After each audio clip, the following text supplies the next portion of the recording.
IBPS का जो अभी फॉर्म फिलअप आया हुआ है, institute of banking personal selection के द्वारा है। IBPS जो कि नोटिफिकेशन आ चुका है। इनको कौन कौन लोग अप्लाई कर सकते हैं वो आइए हम लोग देखते हैं।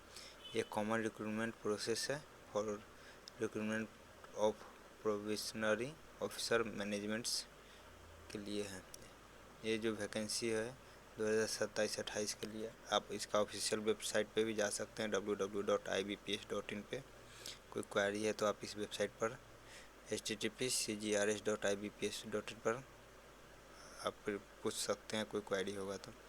इसका जो इम्पोर्टेंट डेट्स है उसको देख लेते हैं। Online registration including edit modification date है 1 जुलाई से लेकर के 21 जुलाई तक रजिस्ट्रेशन, या फिर आप मॉडिफाई इसको कर सकते हैं, एडिट कर सकते हैं एप्लीकेशन को। पेमेंट का जो रहेगा 1 जुलाई से लेकर के 21 जुलाई तक ही सेम डेट रहेगा। विंडो जो है मॉडिफिकेशन ऑफ एप्लीकेशन का अगर कोई गलती हो जाता है तो उसको मॉडिफिकेशन के लिए आपको 2 दिन आफ्टर रजिस्ट्रेशन क्लोज होने के बाद, मतलब 21 तारीख को क्लोज होने के बाद आपको 2 दिन का एडिट करने का ऑप्शन मिलेगा। प्री मेंस आपका कब होगा, तो प्री मेंस आपका हो जाएगा अगस्त 2026 में, और एडमिट कार्ड भी अगस्त में ही उसी से पहले आ जाएगा। देखिए, download of call letters for online examination August में आ जाएगा। Online examination pre mains August 2026, result जो है वो सितंबर में 2026 में डिक्लेयर कर दिया जाएगा। फिर उसके लिए उसके बाद जो मेन एग्ज़ाम होगा उसके लिए जो कॉल लेटर है वो सितंबर में आएगा, और ऑनलाइन जो एग्ज़ाम होगा मेंस का वो अक्टूबर में होगा, और उसका रिजल्ट जो है मेंस का नवंबर में दिया जाएगा। फिर उसके बाद आपका पर्सनालिटी टेस्ट किया जाएगा नवंबर 2026 में। उसके बाद आपको इंटरव्यू होगा। पहले मेंस होगा, फिर पहले प्री मेंस होगा, फिर मेंस होगा, फिर आपका पर्सनालिटी टेस्ट किया जाएगा, फिर आपको इंटरव्यू लिया जाएगा नवंबर दिसंबर में 2026 में। उसके बाद प्रोविजनली आपको एक्सेप्ट अलॉटमेंट आपको जनवरी 2027 में होगा।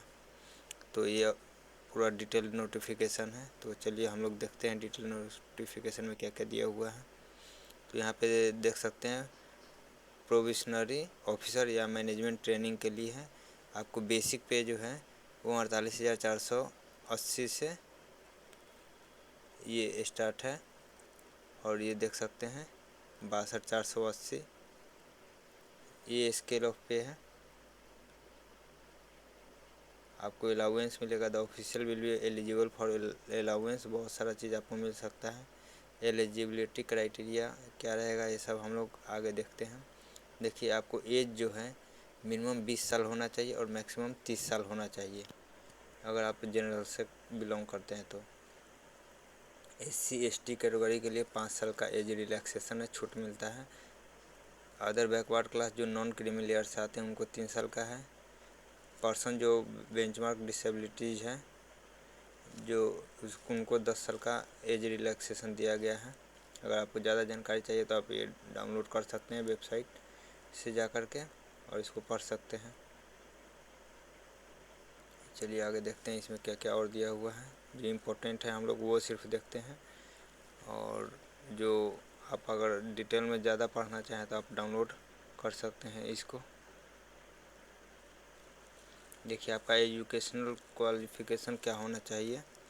देखिए, एज ऑन 21/7/2026, 21/7 तक आपका ग्रेजुएशन जो है वो कंप्लीट हो जाना चाहिए। मार्कशीट या फिर जो भी रिजल्ट है आपका या डिग्री कॉलेज के द्वारा 21/7/2026 से पहले आपको मिला हुआ रहना चाहिए, क्योंकि आपको इंटरव्यू के टाइम पर या डॉक्यूमेंट वेरिफिकेशन के टाइम पर जब बुलाया जाएगा तो आपको डॉक्यूमेंट वेरिफिकेशन में चेक किया जाएगा, इससे पहले आपका होना चाहिए, अदरवाइज उसको रिजेक्ट कर दिया जाएगा। All essential qualification mention should be from recognized university institute board जो गवर्नमेंट ऑफ इंडिया के द्वारा रिकॉग्नाइज्ड होना चाहिए, approved by government regulatory bodies. Final result should be have been declare before. देखिए, फाइनल रिजल्ट जो है 21/7 यानी 21 जुलाई से 2026 से पहले का होना चाहिए। प्रॉपर डॉक्यूमेंट्स आपका रिजल्ट जो है वो सबमिट करना पड़ेगा during the time of interview, दिया हुआ है यहाँ पे। उसके बाद आप जब फॉर्म फिलअप करेंगे तो आपको CGPA में आपका जो कॉलेज के द्वारा दिया हुआ रहेगा मार्क्स, उसको आपको कैलकुलेट करना है परसेंटेज में। और कैसे करना है, अगर आपके द्वारा CGPA में है तो आपको यूनिवर्सिटी के द्वारा दिया गया होगा कि उसको कोई ना कोई एक प्रोसेस होगा कैसे कैलकुलेट करना है, तो आप उस प्रोसेस के थ्रू आप कैलकुलेट करके डालेंगे ताकि आपको फिर से मांगे जाएगा डॉक्यूमेंट्स की कैसे कन्वर्ट करना है, कन्वर्जन सर्टिफिकेट, तो आपको देना पड़ेगा। अगर नहीं रहेगा तो उसके लिए भी यहाँ पे आगे बताया गया है कि कैसे आप उसको कन्वर्ट कर सकते हैं। यहाँ पे देखिए फ्रैक्शन, उसको ऑल सब्जेक्ट को नहीं दिया है, अगर नहीं दिया है तो देख सकते हैं total percentage divided by calculator, आपको टोटल सब्जेक्ट से डिवाइड करके टोटल मार्क्स को निकाल सकते हैं। यहाँ पे एप्लीकेशन फ़ीस जो है GST के साथ ST SC ST PWD के लिए 175 रुपया, 850 रुपया फॉर ऑल जनरल OBC ये सब के लिए है। देखते हैं स्ट्रक्चर ऑफ एग्जामिनेशन कैसा रहेगा IBPS SO का। तो इसमें देखिए जो प्री मेंस है उसका ऑब्जेक्टिव रहेगा। नेम ऑफ द टेस्ट देखिए इंग्लिश लैंग्वेज रहेगा, 30 क्वेश्चन, मैक्सिमम 30 मार्क्स का। मीडियम ऑफ एग्ज़ाम इंग्लिश में ही रहेगा, 20 मिनट एक सेक्शन के लिए रहेगा। क्वांटिटेटिव एप्टीट्यूड के लिए 35 क्वेश्चन रहेगा, 30 मार्क्स का रहेगा। इंग्लिश एंड हिंदी दोनों में अवेलेबल रहेगा, 20 मिनट इसके लिए भी मिलेगा। रीजनल एबिलिटी के लिए भी 35 क्वेश्चन रहेगा, 40 मैक्सिमम मार्क्स रहेगा। हिंदी एंड इंग्लिश में रहेगा 20 मार्क्स, 20 मिनट इसके लिए भी मिलेगा। टोटल आपका क्वेश्चन रहेगा 100 क्वेश्चन, मैक्सिमम 100 मार्क्स का रहेगा। और 1 घंटे में आपको 100 क्वेश्चन को सॉल्व करना है। और एग्जामिनेशन देखते हैं मेंस का कैसा एग्जामिनेशन रहेगा। तो इसमें जो है नोट वाइज सीक्वेंस से नहीं रहेगा कि हाँ ऐसे इसी सीक्वेंस में दिया हुआ रहेगा। इसमें रीजनिंग जो है 40 रहेगा, मैक्सिमम 60 मार्क्स का रहेगा। मीडियम ऑफ इंग्लिश हिंदी दोनों में अवेलेबल रहेगा। इसके लिए 45 मिनट मिलेगा रीजनिंग के लिए। तो रीजनिंग में हो गया 40 क्वेश्चन, 60 मैक्सिमम मार्क्स हो गया। इंग्लिश हिंदी में रहेगा 45 मिनट। ये जनरल या इकोनॉमी या बैंकिंग कोई भी आपका इसमें से रहेगा, सब मिलाकर के क्वेश्चन रहेगा। 50 क्वेश्चन रहेगा, मैक्सिमम मार्क्स 60 रहेगा। हिंदी इंग्लिश दोनों में दिया हुआ रहेगा, 35 मिनट में आपको ये बनाना रहेगा।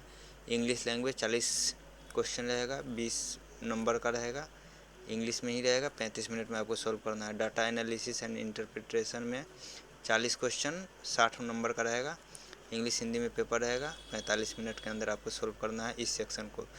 टोटल क्वेश्चन हो जाएगा आपको 170 क्वेश्चन, 200 नंबर का रहेगा और 160 मिनट में आपको सॉल्व कर देना है। और उसके बाद आपका डिस्क्रिप्टिव पेपर होगा जो एसे एंड कॉम्प्रिहेंशन रहेगा, जो 2 रहेगा, 25 मार्क्स का रहेगा।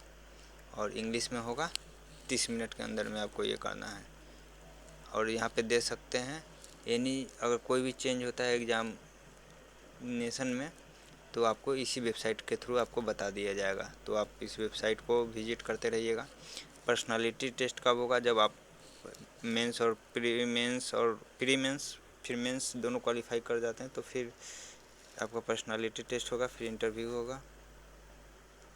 देखिए candidates who qualify the mains exam will be called for personality test. Mains exam के बाद पहले आपका पर्सनालिटी टेस्ट होगा, फिर personality profile will be placed before the interview panel. Interview panel से पहले आपका पर्सनालिटी प्रोफाइल को आपको प्लेस्ड किया जाएगा इंटरव्यू पैनल से पहले।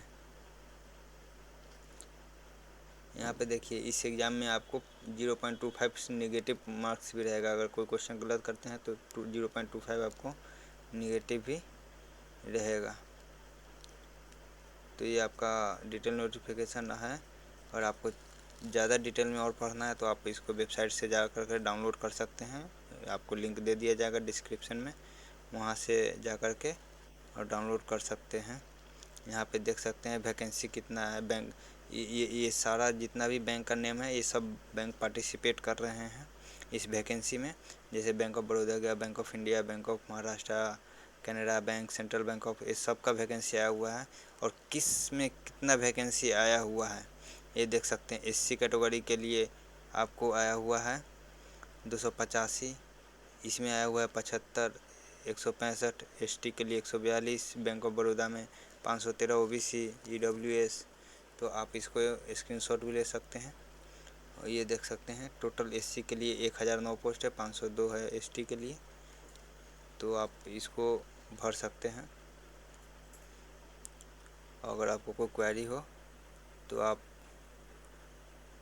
ये देख सकते हैं आपका एग्जामिनेशन सेंटर कहाँ कहाँ है, बिहार में कहाँ कहाँ दिया हुआ है ये देख सकते हैं। आरा में है, औरंगाबाद, भागलपुर, दरभंगा, गया, मुजफ्फरपुर, पटना, पूर्णिया, ये सब में आपका सेंटर है। और मेन एग्ज़ाम का सेंटर कहाँ पे होगा, आरा, भागलपुर, दरभंगा, गया, पटना, पूर्णिया, इतना ही में होगा। तो इस बात का ध्यान रखेंगे। आपको कोई भी जानकारी और भी चाहिए तो आप कमेंट बॉक्स में कमेंट करके आप पूछ सकते हैं। Thank you.